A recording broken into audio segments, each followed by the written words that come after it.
चलिए आज हम जानेंगे कि किसी भी मोटर का कनेक्शन 1 से 3 ही क्यों किया जाता है। इंटरव्यू में भी बहुत इंपॉर्टेंट क्वेश्चन है ये कि आखिर जब कोई मोटर होता है उसका जो हम कनेक्शन करते हैं, चाहे वो सीलिंग फैन, टेबल फैन, फराटा फैन, रूम कूलर, समरसेबल, चाहे जो भी मोटर हो, उसका जब हम कनेक्शन करते हैं तो आखिर 1 से 3 क्यों करते हैं, यानी पहले से तीसरे में क्यों नहीं करते, क्यों नहीं किसी को 104 में करते, क्यों नहीं 1 से 5 में करते, 1 से 3 में आखिर क्यों करते हैं। तो देखिए उसका सिंपल सा जवाब हमारा ये होगा कि किस प्रकार से हम उसको कर सकते हैं। जैसे हमारा सीलिंग फैन होता है यानी छत वाला पंखा, जब हम उसकी बाइंडिंग करते हैं ना, उसकी जब हम बाइंडिंग करते हैं तो किस प्रकार से करते हैं, ऐसे तार को एक बार लपेटते हैं और लपेटने के बाद जब हम अगले में जाते हैं तो उसका उल्टा करके लपेटते हैं, अगले में जाते हैं उसका उल्टा करके लपेटते हैं, उसके आगे उसका उल्टा, उसके आगे उसका उल्टा, और इस प्रकार से हमें टोटल 2 तार मिलते हैं, एक बार उल्टा और एक बार सीधा करते जाते हैं। यहां पर देखिए जैसे मान लीजिए ये हमारा 4 स्लॉट का मोटर है, यहां पर 4 बाइंडिंग किया हुआ है, 4 माला भरे हुए। जब हम इसका कनेक्शन करते हैं तो कैसे 1 से 3 करते हैं कि एक तार तो हमें सबसे पहले बाहर निकाल लेना होता है और इसको मान लेते हैं कोई एक,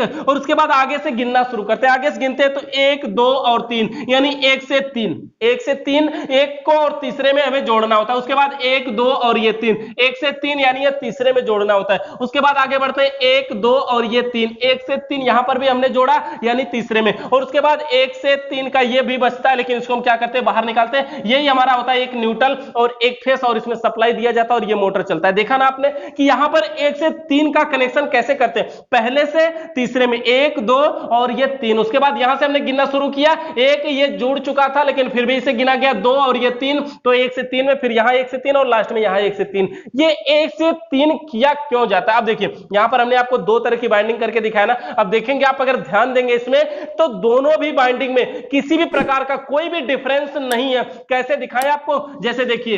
देखिए कि यहां पर एक में जब ये माला गया तो इसको क्या हुआ कि ये एक दिशा में घूमा, और उसके बाद ये अगले में गया तो उसका उल्टा घूमा, उसके बाद अगले में गया उसका उल्टा घुमा, लेकिन यहां पे सब माला सीधे पड़े थे। और सीधे पड़ने की वजह से हुआ क्या, अब यहां पर देखेंगे जब हमने 1 से 3 में इसका कनेक्शन कर दिया तो क्या हुआ कि ये एक सप्लाई यहां से डायरेक्ट जाएगी और जाएगी तो इस प्रकार से माला में घूम रही है, और घूमने के बाद जब इससे निकलेगी तो अगले माला में जो गई है देखेंगे तो उसका उल्टा घूम रही, यहां पर इस प्रकार से घूम रही थी, वहां पर उसका उल्टा घूमेगी, और अगले में उसके जाएगी तो देख पाएंगे उसका भी उल्टा हुआ, और फिर उसके बाद अगले में जाएगी तो देख पाएंगे उसका भी उल्टा हुआ, और वही तार लास्ट में यहां से बाहर निकलता है। यानी जिस प्रकार से हम सीलिंग फैन की बाइंडिंग कर रहे हैं बिना जोड़ के, एक बार उल्टा और एक बार सीधा करके, उसी प्रकार से हमारा यहां पर मोटर है 1 से 3 में करने की वजह से क्या होता है कि एक बार उल्टा और एक बार सीधा होने लगता है, जिसकी वजह से जो मैग्नेट बनता है वो भी उल्टा और सीधा बनता है, जिसकी वजह से